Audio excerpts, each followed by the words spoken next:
Series Echo menjadi proyek MCU pertama di tahun 2024. Memiliki 5 episode yang dirilis langsung di hari yang sama, menjadikan Echo juga series Marvel pertama yang rilis sekaligus di hari yang sama yang juga memiliki rating dewasa. Meskipun bukan karakter favorit semua orang, series Echo adalah sebuah eksperimen menarik dari Marvel. Bahkan, skor sementara series Echo di Rotten Tomatoes mendapatkan hasil yang cukup memuaskan karena menyentuh angka ke 73%.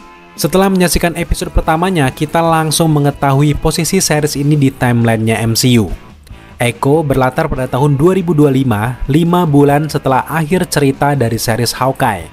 Di akhir series tersebut, Maya menembak mata Kingpin karena ia akhirnya tahu pembunuh ayahnya bukanlah Ronin ataupun Hawkeye, melainkan Kingpin yang ia anggap sebagai ayahnya sendiri. Di episode pertama, kita langsung flashback dengan kejadian yang dialami oleh Echo di series Hawkeye dan memperlihatkan apa yang Maya lakukan setelah menembak Kingpin. Di momen ini, Maya juga dikejar oleh anak buah Kingpin yang membuat perutnya luka tembak. Akhirnya, Maya Lopez yang merupakan suku Choctaw yang tuli ini pulang ke kampung halamannya di Oklahoma. Di episode pertama ini juga kita dengan jelas diperlihatkan masa kecil Maya yang sangat malang, di mana ibunya tewas di sebuah insiden kecelakaan yang membuat Maya harus kehilangan ibunya dan juga kaki kanannya. Lewat adegan flashback ini juga kita diperkenalkan dengan banyak karakter di kampung Maya, seperti neneknya hingga ke teman-teman lamanya. Series Echo masuk ke proyek yang bernama Marvel Spotlight, di mana ini adalah produk baru dari Marvel yang fokus ke cerita karakter jalanan mereka seperti Daredevil dan beberapa karakter yang pernah tampil di Marvel Netflix. Hadirnya Marvel Spotlight ini adalah untuk memudahkan penggemar untuk menyaksikan film-film Marvel. Meskipun ceritanya tetap terkait dengan MCU, tapi acara-acara ini terpisah dari MCU secara garis besar, sehingga kita tidak perlu repot-repot mencari pengetahuan tentang acara sebelumnya ataupun konten MCU lainnya untuk dapat mengerti jalan cerita dari series atau filmnya. Bukan seperti series Loki yang nyambung dengan multiverse, Marvel Spotlight adalah versi sederhana dari semua itu dan kita sebagai penonton bisa lebih fokus lagi menyaksikan kisah per karakter, khususnya karakter yang lebih sederhana daripada masalah-masalah multiverse. Marvel Spotlight juga ada Daredevil di dalamnya dan ini langsung diaminkan karena Daredevil langsung diperlihatkan di episode pertamanya. Ternyata Kingpin sudah mengawasi kelompok penjahat yang dituju Maya yang harus membuat Maya berhadapan dengan Daredevil di misi pertama. Menariknya, Maya cukup mampu menandingi pertarungan bersama Daredevil. Ternyata pertemuan Maya dan juga Daredevil ini sudah diprediksi oleh Kingpin. Dari sinilah semua kepercayaan Kingpin dimulai untuk Maya yang akan menjadi tukang jagalnya di kemudian hari. Di dalam komiknya, Maya dikirim untuk memata-matai Daredevil hingga terjadi suatu hubungan antara mereka. Namun setelah kita menyaksikan series ini, tampaknya hanya sebatas itu saja hubungan Maya dan juga Daredevil. Sebagai cameo, kehadiran Daredevil menjelaskan bahwa Echo adalah bagian dari universe jalanan Marvel bergandengan dengan Punisher, Jessica Jones, Iron Fist, dan juga anggota The Defenders lainnya. Lewat series ini juga menjelaskan bahwa Kingpin, Daredevil, dan juga Maya Lopez tidak terdampak dengan jentikan jari Thanos. Di masa suram snap Thanos itulah kerajaan Kingpin makin berjaya yang menjadi alasan pertama Hawkeye untuk membantai seluruh pasukan Kingpin di New York dan membantai orang-orang jahat di seluruh dunia yang pada akhirnya kita melihat bagaimana adegan Natasha Romanoff bertemu dengan Hawkeye di Jepang. Series-series Marvel yang pernah ada di Netflix kabarnya akan ditarik langsung ke aplikasi streaming Disney, lalu akan dilanjutkan kisahnya mulai dari Echo. Dari series Echo lebih jelas kita diperlihatkan bagaimana alasan Kingpin membunuh ayahnya yang menjadi ketua dari Tracksuit Mafia. Kingpin mengatur kematian ayahnya lalu mengadopsi Echo, menyembunyikan keadaan seputar kematian ayahnya. Kalau di dalam komiknya, Kingpin membesarkan Maya untuk percaya bahwa Daredevil lah yang sudah membunuh ayahnya. Echo kemudian mengasah kemampuan bela dirinya dan ingin membalaskan dendam kepada Daredevil.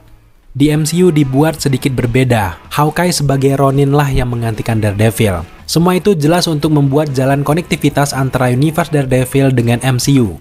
Kini setelah semuanya canon, series Echo mulai memperbaiki keadaan dengan kembali seperti universe asli mereka yang bersenggolan langsung dengan Daredevil. Bahkan hingga final episode makin diperjelas lagi bagaimana ungkapan kemarahan Kingpin pada masa lalu dan merasa puas setelah membunuh ayahnya sendiri. Di momen ini juga Maya mampu mengendalikan kekuatannya. Maya mendapatkan kekuatan dari nenek moyang pertama suku Choctaw yaitu Sava. Maya kemudian mewarisi kekuatan dari keturunan Sava hingga ke ibunya yang membuat Maya mampu mengeluarkan suatu energi di tangannya dan berusaha menyadarkan Kingpin dengan visual masa lalunya. Namun Kingpin justru kebingungan dengan apa yang Maya lakukan. Kingpin justru kembali ke masa kelamnya di mana ia melihat visual masa kecil Kingpin yang sangatlah suram. Kita juga diperjelas dengan asal-usul palu yang digunakan Kingpin untuk membunuh ayahnya sendiri. Kingpin marah besar kepada ayahnya yang selalu membuli dirinya karena ia gendut, obesitas, bahkan ayahnya juga memukul ibunya yang selalu membela Kingpin. Kita juga melihat Easter egg di kilas balik ini di mana ada dinding berwarna putih yang retak, di mana dinding ini sangat ikonik dan bersejarah bagi sosok Kingpin. Suasana ini adalah kamar masa kecilnya dan dinding putih inilah yang sering ia tatap untuk menenangkan diri ketika ayah Kingpin memukuli ibunya. Seperti yang terlihat di Daredevil season pertama di Netflix, Wilson Fisk kemudian membeli lukisan putih yang menyerupai dinding yang sama. Nah, hal ini kemudian membawanya bertemu dengan Vanessa Mariana, wanita yang akan menjadi istrinya di Daredevil season ketiga. Meskipun memiliki ending yang sangat cepat, tapi berkat post-credit scene-nya kita tahu bahwa Kingpin tidak berhasil dibuat baik oleh Maya. Rasa sakit masa lalunya terlalu membayangi dan membuat Wilson Fisk ini tidak gampang disadarkan. Tanpa meninggalkan pembahasan kekuatan Maya yang bikin kaget penonton, sebenarnya kekuatan super tidaklah asing bagi karakter Maya di dalam komiknya. Di komik, Maya bahkan menjadi penerus dari Phoenix Force yang pertama kali didapatkan oleh Jean Grey dari X-Men. Namun kekuatannya diimprovisasi di series ini menjadi gaungan dari kekuatan para pendahulunya. Maya Lopez adalah keturunan panjang dari nenek moyangnya yang mengarah ke Sava. Nenek moyang Maya ini berasal dari luar angkasa atau mungkin dari dimensi lain yang berkumpul di suatu goa suci mereka.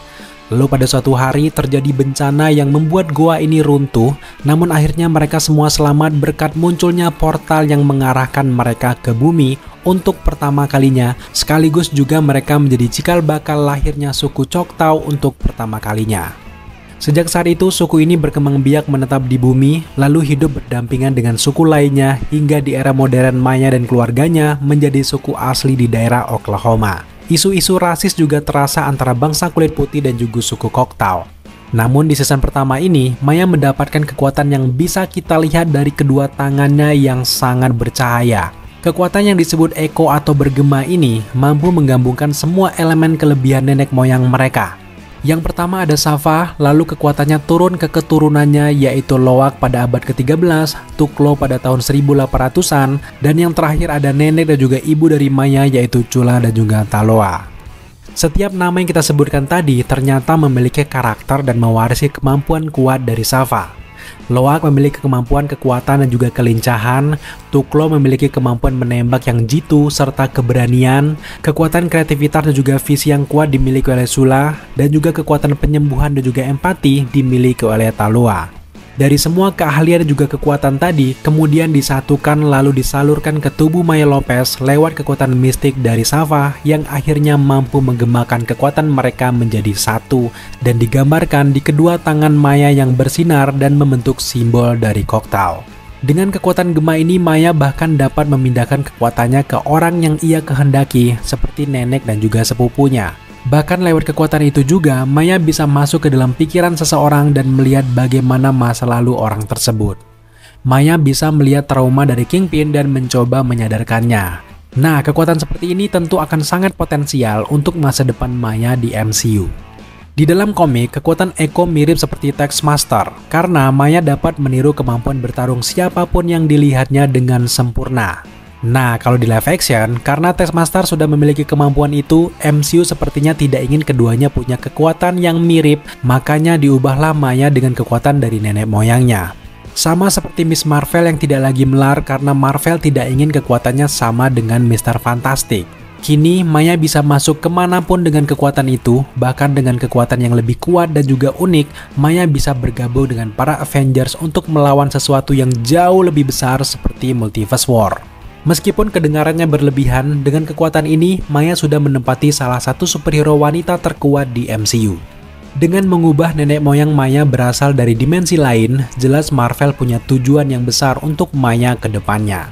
Tapi bukan hanya seorang Maya saja, Kingpin pun akan cerah masa depannya di MCU.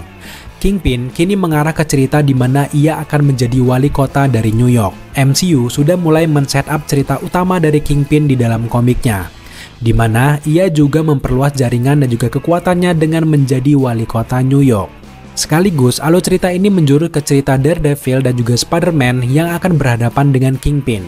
Di komik, saat Kingpin menjadi wali kota, ia semakin kuat dan membahayakan semua pahlawan level jalanan, bahkan selain dari Spider-Man dan juga Daredevil. Cerita yang menarik juga terjadi di komik Devil Reigns tahun 2021. Kingpin merekrut tim Thunderbolt yang dipimpin oleh US Agent John Walker untuk mengumpulkan semua pahlawan yang menentang hukum barunya dan kemudian membantai mereka. Tentu bukan hanya Daredevil yang akan kesusahan. Di cerita MCU masa depan, Thanos level bumi ini akan mengancam banyak sekali superhero mulai dari Hawkeye, Spider-Man, Young Avengers, dan juga sebagainya. Juga tentu Kingpin akan mudah masuk ke berbagai film seperti Thunderbolt, Captain America, dan juga Spider-Man keempat jika MCU membutuhkannya. Namun yang paling dekat tentu saja Kingpin akan muncul di series Daredevil Born Again, lalu bisa juga muncul di Spider-Man keempat, baru kemudian ia muncul di Thunderbolts. Bahkan ada kemungkinan kalau Marvel Studio akan membuat saga baru yang khusus untuk street level superhero, di mana semua pahlawan di New York akan berhadapan dengan Kingpin. Kita tahu bahwa Hawkeye, Kate Bishop, Maya sudah berhadapan dengan Kingpin. Kini tinggal menunggu waktu lagi bagaimana anggota dari The Defenders akan bertemu dengan Kingpin seperti Luke Cage, Jessica Jones, dan juga Iron Fist. Hingga pada satu titik, semua pahlawan ini akan dikumpulkan di film Spider-Man keempat dan Kingpin akan menjadi villain utama di Spider-Man keempat. Meskipun baru sekedar teori, tapi kita benar-benar berharap bahwa saga kecil ini akan semakin besar dengan hadirnya Kingpin dan juga Spider-Man. Sampai jumpa di video selanjutnya.